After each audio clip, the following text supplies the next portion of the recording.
గురించి ఒప్పించి ఒక మనిషికి పాపక్షమాపణ అనుభవంలోకి నడిపిస్తే ఆ మనిషి ఇప్పుడు అంటాడు, ఇంతవరకు నేను జీవించిన జీవితం అది నా కొరకు కానీ, ఇక మీదట నేను జీవించే జీవితం నా కొరకు మరణించి తిరిగి లేచిన యేసు ప్రభు కొరకే నేను బ్రతుకుతాను అని తీర్మానం చేసుకుని, ఆయన కొరకే పనిచేస్తానని తీర్మానం చేసుకుని, ఆయన అనుగ్రహించిన కృపను పొంది, ఆయన అనుగ్రహించిన మహిమను పొంది, ఆయన ఇచ్చిన రక్షణ వస్త్రాలను ధరించి ఆ గొప్ప పెళ్లి కొరకు సిద్ధం కావడం అనేది ఈ ప్రధాన వెనక దేవుడు దాచి ఉంచిన ఒక గంభీరమైన ఆత్మ సంబంధమైన సత్యం. ఈ సత్యాన్ని విస్మరించి ఒక తంతు, ఒక కార్యక్రమం, ఒక సాంప్రదాయం, ఒక ఆచారం కింద దీన్ని చేసుకుని వెళ్ళిపోతే ఇది ఒక ఆత్మ సంబంధమైన కార్యక్రమం కాదు, దేవునికి మహిమ తెచ్చేది ఏమాత్రమో అవ్వదు. కనుక అమ్మ వినీక, మేమందరము కలిసి అడుగుతున్నాము, నువ్వు ప్రభాకర్ గారి ఇంట్లో జీవించడానికి నువ్వు వెళుదవా అని మేము అడుగుతున్నాము. వారు తీసుకుని వచ్చిన వస్తువులు తర్వాత నీకు అందించబడిన తర్వాత వాటిని ధరించి నేను వెళ్ళుదును అని చెబితే ఈ ప్రధాన కార్యక్రమం జరిగినట్టు అవుతుంది. ఈ సత్యం ఇప్పుడు ఆత్మ సంబంధమైన సత్యంతో పోలిస్తే దేవుడు మనందరి కొరకు పంపించిన ప్రభు అయిన యేసుక్రీస్తు వారి యొక్క శిలువ మరణం, ఆయన పునరుత్థానం, మరోసారి ఆయన రాబోతున్నాడు తన వధువు కొరకనే సత్యాలు అసలు ఎరిగిన క్రైస్తవులమే మనమని అంటారా? నువ్వు పాపక్షమాపణ పొందావా? నీతిమంతులుగా తీర్చబడ్డావా? దేవుని సంఘములో, జీవము గల దేవుని సంఘములో సంఘ సభ్యుడువు, సభ్యురాలువు అయ్యావా?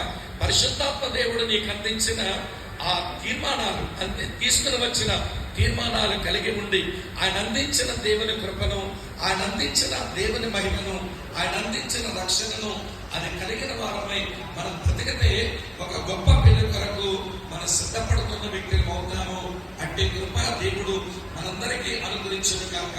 ఈ ప్రధానం ఒక గొప్ప ప్రధాన సత్యం చెప్పి ఈ రేపు జరగబోయే పెళ్లి, ఒక గొప్ప పెళ్లి గురించి మనతో మాట్లాడుతుండగా పరివర్తన చెంది దేవుని పిల్లలమై ఒక శ్రేష్టమైన జీవితం జీవించి ఈ లోకమునకు మాదిరికర క్రైస్తవులుగా జీవించి దేవునికి మహిమను తీసుకుని వద్దాం.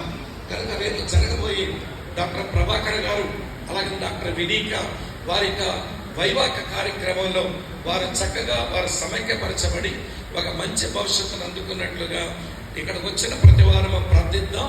అట్టి కృప దేవుడు వారికి దయచేయను కాక.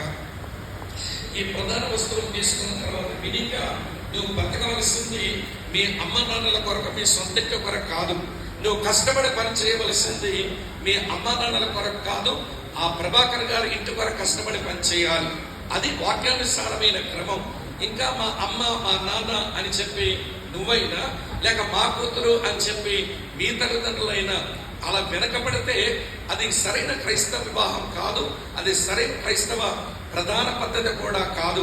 కనుక ఆత్మ సంబంధమైన ఈ సత్యాన్ని నీ మనసులో ఉంచుకొని, అమ్మా వినీక, ప్రభాకర్ గారితో నీ జీవితం పంచుకొని జీవితకాలం బ్రతకడానికి వెళ్ళుదువా అని మేము అడుగుతున్నాము. వారిచ్చిన వస్తువులు తీసుకుని వెళ్ళుదునని చెప్పు.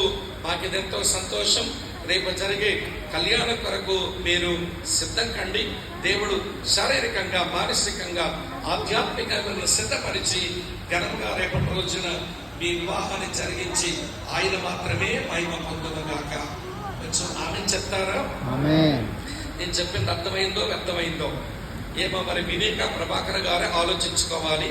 నిశ్చితార్థంలో 5 మాటలు చెప్పాను, ఇప్పుడు ప్రధానంలో 5 వస్తువులు చెప్పాను. ఆ 5 మాటల పంపిణీ జరిగింది.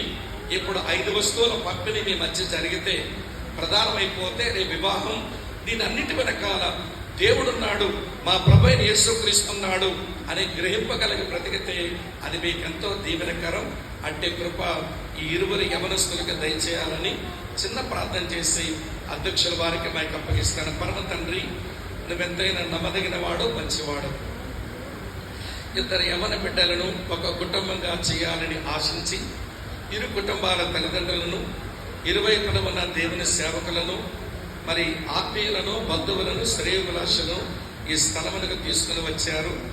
ఆత్మ సంబంధమైన ప్రధానం మాకు అర్థం కాకుండా ఈ శరీర సంబంధమైన ప్రధానాలు మేము చేసుకుంటే మాకంటే నామకాంతులు, మాకంటే ఆచారాలకు లొంగిపోయిన వారు వేరొకరు ఉండరు. కనుక నిజమైన ఆత్మ సంబంధమైన ఆ ప్రధాన సత్యాన్ని అర్థం చేసుకుని ఈ ప్రధానములో వారి మనసును, వారి హృదయాన్ని, వారి ఆత్మను కలిపి, ఓ దేవా, వారి ప్రధానంలో పాలుపొప్పును పొందడానికి కృపను గురించము. నిర్వహించే దాసులను బట్టి వందనాలు. సమయం కొంచెం అతీతమైన శ్రద్ధతో, ఆసక్తితో నీ బిడ్డలు నీ మాటలు వింటూ వచ్చారు. మేమంతా మా ప్రభువైన యేసుక్రీస్తుతో ప్రదానం చేయబడి ఆయనతో వధువుగా ఒక రోజున పెళ్లి కొరకు సిద్ధపడుతున్న వారు మన గ్రహింపుతో ఈ భూమి మీద బ్రతకడానికి కృప చూపమని, మీరు నింపమని యేసుక్రీస్తు ప్రభు నామమున స్తోత్రించి ప్రార్థిస్తున్నాను తండ్రి. ఆమేన్, ఆమేన్.